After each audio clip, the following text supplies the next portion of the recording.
All right, welcome back. What we're going to do now is previous video talked about the ISO 27000 series.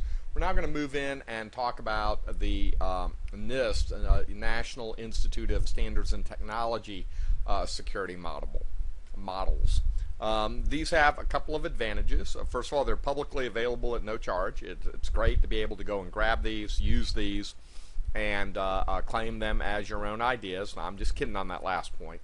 But there's no reason to reinvent the wheel. There is some good stuff out there at NIST around security, and you want to be able to use it. That information's been available for quite a bit of time, and it's been broadly reviewed by government and industry professionals.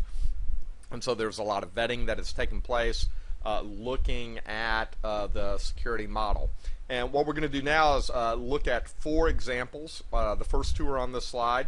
You have the SP 800-12, which is the Computer Security Handbook, SP 800-14, Generally Accepted Security Principles and Practices, 800-18, Revision 1, Guidelines for Developing Security Plans for Federal Information Systems, and then 800-30, which is Risk Management. So let's look at those 4 publications and see what we find. So 800-12, that first one's going to serve as a great guide for the management of an information security program. It doesn't tell you how to design and implement new programs, but it's great for that kind of basic building of a system.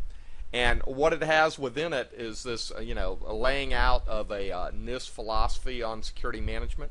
It identifies 17 controls in 3 categories. And you've seen these before, this idea that some component of security is managerial, some component is operational, and some component of it is actually technical. All right? And in fact, if you go back and look at how we do policy, those kind of align around these 3. We use different words, but it's really the same idea. So this Computer Security Handbook is going to identify these 17 controls, lay out this overarching framework, and provide some philosophy. Now let's move forward and look at NIST Special Publication 800-14. During 800-14, we're going to look at the best practices in development of those security blueprints or frameworks or models. We're going to have principles that should be integrated into your information security processes, and then it has 8 points and 33 different principles that are associated with it. Well, let's look at the points real quick. Here they are. Security supports the organization mission. It's not something separate in and of itself. It's integral to sound management. No matter what you're doing, you want to consider security as a component of the management of any system. It's got to be cost effective. You don't have endless money, and so you have to do some risk management in terms of determine what is appropriate security so that it is cost effective. Security owners have security responsibilities outside of their own organization. Kind of an important point. The fact that you've hardened one piece but you're a huge vulnerability to someone else is not acceptable. Responsibilities and accountability have to be explicit. You need to get into detail here. It's got to be comprehensive. It has to be integrated with everything else that's going on, and then periodically assessed and constrained by social factors. There are certain things that you might want to do in security, but you can't due to societal factors. All right, so we've talked about these 8 points that underlie NIST Special Publication 800-14. Let's now look at the 33 principles within this publication. And you've got to memorize them all. No, you don't. No, you don't. But again, most of these should make sense, and you know where to go look for them in the slides if you need this information. Or you want to learn more, you can always go to NIST and download NIST Special Publication 800-14. So here are the 33 principles. You want to establish a sound security policy as the foundation for your design. Treat it as a integral part, this sounds familiar, of overall system design. Split out physical and logical security, and then have those governed by the appropriate and associated security policies.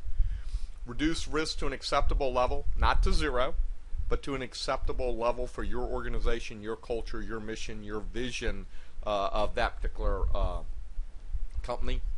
You do want to assume that external systems are insecure, and you may want to assume that internal are insecure.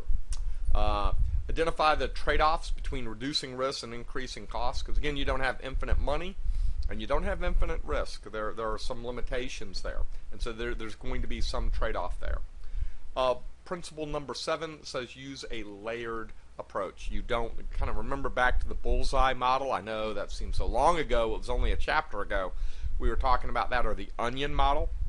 But you want to have policies and networks and systems and applications and perhaps even data as where you have layered security to protect the entire system. All right, you want to implement a tailored system security to meet organizational security goals. One size does not fit all, and so you're going to have to make some choices and some customization. You want to strive for simplicity as you're rolling out security, because people are involved and you need their willing participation. And if you make it too complex, they're not going to understand it, not going to implement it. All right, looking at the next 5, you want to design this to limit vulnerability and be resilient in your response. Minimize the number of elements that have to be trusted. In other words, that goes back to that comment about external and internal elements. Who do you trust? Implement security through a combination of measures that are distributed both physically and logically. Provide assurance that it will be resilient in the face of expected threats. And limit and contain those vulnerabilities that you find within a particular system. Boy, I bet you're getting tired of me going through these, and we're only at 14 and we got 33 to go, so lightning round, let's move forward. I'll let you look these over. You know, you got that pause button. You could pause it and actually look at these. But as you look at the components, remember that systems interact. There are multiple systems out there. You want to look at public access in particular and make sure that it's restricted from critical resources. If you look at, for example, military systems, some of those systems are completely disconnected from the internet to protect them. Use boundary mechanisms such as the one I just mentioned to separate computing systems and network infrastructures, and then base security on open standards where possible. This idea of security through secrecy does not work. Someone will leak the secret, will reveal the information, and then your security model is completely broken. All right, 3 more here. We're going to use common language for defining requirements that mere mortals can understand. Design and implement some audit mechanisms that detect unauthorized use and support incident investigations. Design security to allow regular adoption of new technology. And again, that's going to depend on physical and logical security. You want to authenticate users and processes to make sure you have the right access controls both within and across domain. Use unique identifiers. If you can identify someone, then you can enforce accountability. If you cannot identify who's attacking you, you can't.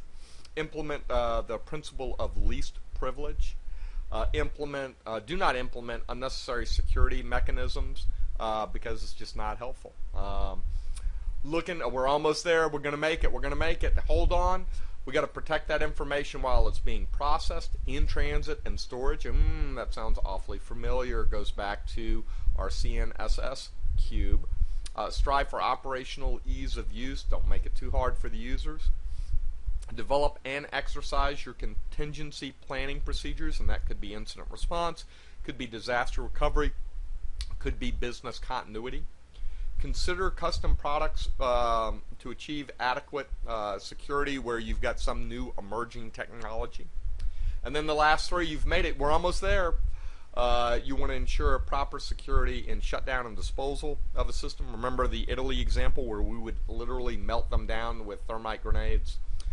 Protect against likely classes of attacks, not all attacks, but all likely classes of attacks. Identify and prevent common errors and vulnerabilities. That's where you want to focus your attention, and make sure that developers are trained how to develop secure software. We talked about this. Most glaring example is buffer overflows. The only one that can stop buffer overflows are developers. They have to actually do their work. All right. I'm going to quickly go through a couple of the last two of the NIST Special Publications. Here's 8018. This one is looking at methods for accessing, designing, implementing controls and plans for different applications. Here are the managerial controls that it has built within it. And again, most of these should make sense.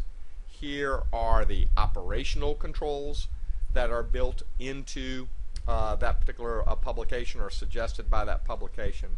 And here are the technical controls. Note that the operational controls were much larger than the technical and the managerial controls. Finally, we move to NIST Special Publication 8030, and this is a foundation for the development of a risk management program and talks about how do you build a risk management program. All right, last slide. Finally, we've got RFC 2196, which is site security, and how do you protect a site. All right, and that concludes this rather long video looking at the NIST security models, why they're popular, why they're free, they're widely vetted, they're a great place to start in terms of building your security program. We looked at 4 different publications, actually 5, there was a bonus, and the components within that. This concludes this video, and next video we're going to go and look at CORBIT, or Control Objectives for Information and Related Technology.